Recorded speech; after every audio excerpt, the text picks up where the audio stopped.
We're joined by Steve Deace, author of Rules for Patriots, How Conservatives Can Win Again. Steve, it's your second visit to the forum. It's prompted by Jeb Bush's remarks and then Jeff Flake doing his song and dance for amnesty and an act of love. Hey, Steve, what on earth is going on?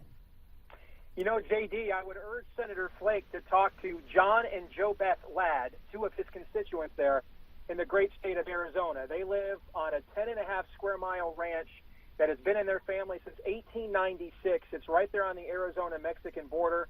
And they just told me just a week or so ago, the last time I was in D.C., they said, hey, you know, the old stereotypical migrant worker picture of victims that we've been seeing across the border, you don't see that for the last 10 years. Really what we see at the border now are drug cartels that literally operate in broad daylight in my own yard. They wave at me as I drive away. John or Joe Ladd told me they wave at me as I drive away to go to work here on the ranch every morning. And over 300 politicians, JD, have visited their ranch in the last 10 years. So they've seen this with their own eyes. Nothing changes. The border where they live is so dangerous. Border Patrol is not allowed to go there, and local law enforcement has to do it instead. So people need to understand this is a government that says we can spy on every one of our lawful citizens under the suspicion you might be a terrorist. We can monitor every call you ever make, every text message you send or email you read. But on the other hand, the border is too dangerous for us to actually secure. That is a lawless government. Well, Steve, there's a political angle to all of this. You had Jeb Bush staking out his position now, I guess, to try and offer the tipping point or to draw the battle line for establishment Republicans. You have, in my mind, the predictable amen chorus from the likes of amnesty boosters like Jeff Flake. But of course, Jeff was part of the Gang of Eight, including John McCain, Marco Rubio, and that crowd. But I'm very curious, what do you make of the House leadership, the on again, off again? We saw the piece in the Wall Street Journal last week saying that John Boehner was hell-bent on getting, quote, immigration reform done. And of course, he hired one of his staffers on this issue is the architect of amnesty who was in the employ of John McCain. What is going on here? Boehner's press guy tried to walk that back once the article came out, but what do you think is really afoot right now? Well, you're watching, this was the opening line to a piece I just wrote for the Washington Times that addresses exactly what you're talking about. Never before in human history have so many people been willing to self-immolate for a worthless cause. And that's literally what you're watching the leadership of this party do, because they're so drunk on corporatist money from K Street and Chamber of Commerce Republicans, big government Republicans. They can't function without them. They have so alienated their grassroots. They could not raise money off of their grassroots for their survival the way that the wacko birds can to get elected. They can only stay in power by continuing the scam here of what I call on my radio show Scamnesty, which is really what it is, because all the arguments for this, as you well know, JD, are a scam.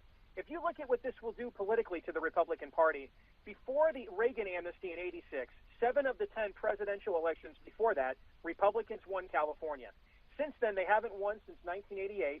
4 times the Republican nominee for president didn't get 40% of the popular vote there. Currently, about 28% of Californians identify as Republicans, and understand that those are California Republicans, or what Mississippi calls Democrats. All right, now imagine the same demographics exist in Texas right now that existed in California prior to the Reagan amnesty. 65% of new residents in Texas since the year 2000 are Hispanics, legal or illegal. If you do Scamnesty and you allow all those people to register to vote, within a decade, if not sooner, you will turn Texas blue, just as you did to California. And if California and Texas are both blue, that is 1/3 of the total electoral college vote that it takes to win the presidency, which means Republicans can never win a national election again in the foreseeable future. And then people say, well, that's, Steve and JD, that's why we've got to do this amnesty so Hispanics will vote for us.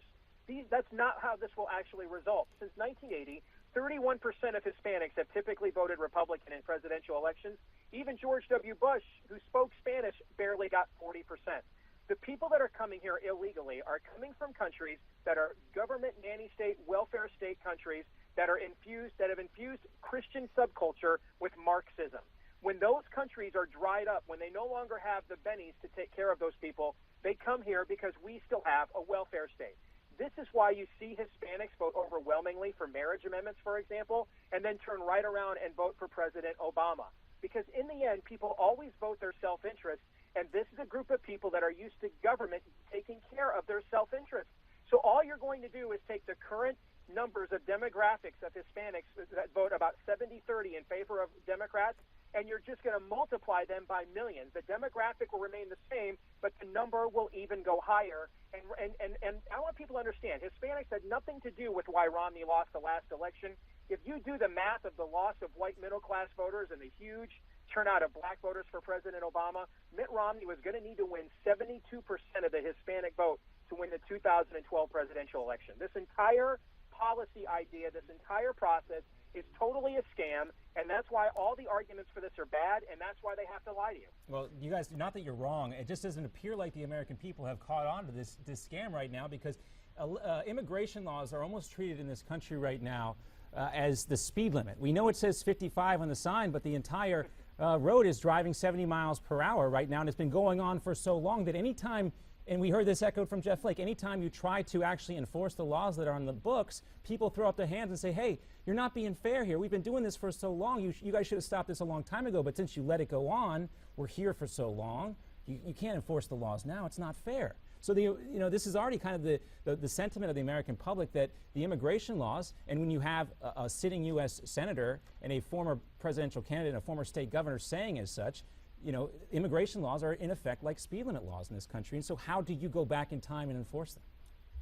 Well, if you actually want to fight back on this issue, you have to call the other side's bluff. For example, would the other side be in favor of amnesty if in exchange for paying restitution for breaking the law, we told those people they're here illegally, they'll never have the right to vote? Do you think they'd be for it? Of course they wouldn't, because all they really want is to give them the right to vote, so they'll vote for Democrats. So what you really need to do is attack this in a piecemeal fashion. It's not border security first, it is border security only. And just simply say, hey, when you guys we've had 5 major, going back to when J.D. was in the Congress and the Reagan amnesty, there have been 5 major immigration reforms in this country since the Reagan amnesty. 5. And they have done nothing to alleviate the problem. In fact, all they've done is make it worse, because we've never, ever been serious about border security. Understand, again, what I said earlier. We've got drug cartels operating openly in broad daylight on our southern border in an era where 1 million, maybe 10 million jihadists around the world would love to just walk right across the Rio Grande and open up and drop some plutonium in open air or into the water supply just to see what would happen. So to me, you turn the argument around and you begin with, let's secure the border. What kind of an American doesn't want to know that their border is secured when we're facing a global threat of terrorism? Let's secure the border. Let's see you actually do it. Let's see what that actually looks like, and then we'll have the conversation about what to do next. But you'll note that they never, ever want to do this. And yes, the American people do look a lot of these laws like speed limit laws, but they're also staunchly in favor of border security as well. So let's start there. Let's have an argument about, let's actually secure our borders, and then we can talk about what the process looks from there.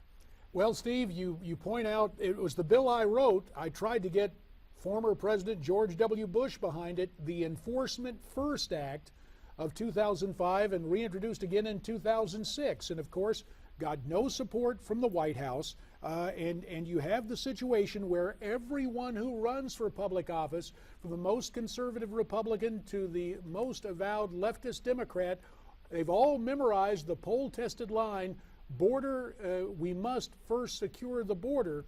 But I think we got a cautionary note in the experience of Marco Rubio, who strayed from that, got behind the Gang of 8 bill, and he has seen his national numbers drop precipitously. Yes. Steve Deace, we appreciate your time and your new book, Rules for Patriots, How Conservatives Can Win Again.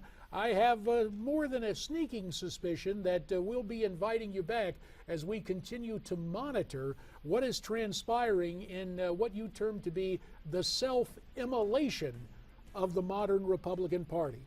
Good stuff from Steve Deace. Thank you, gentlemen. Good Good to talk to you, Steve. And you know, the question, you know, sometimes I think about this, JD, and how does the Republican Party going from tear down that wall to build the dang fence? It's a tough leap to make. Oh, no, it's very simple. Because the wall was keeping people in, the fence is protecting the border. But some people That's equate the two as a wall. Is it done with more people? I've got some answers for you, but time takes it away. What's your answer to what John just had to say? Why don't you tweet us at Newsmax TV, hashtag America's Forum, email us, connect@newsmaxtv.com, or check in via Facebook.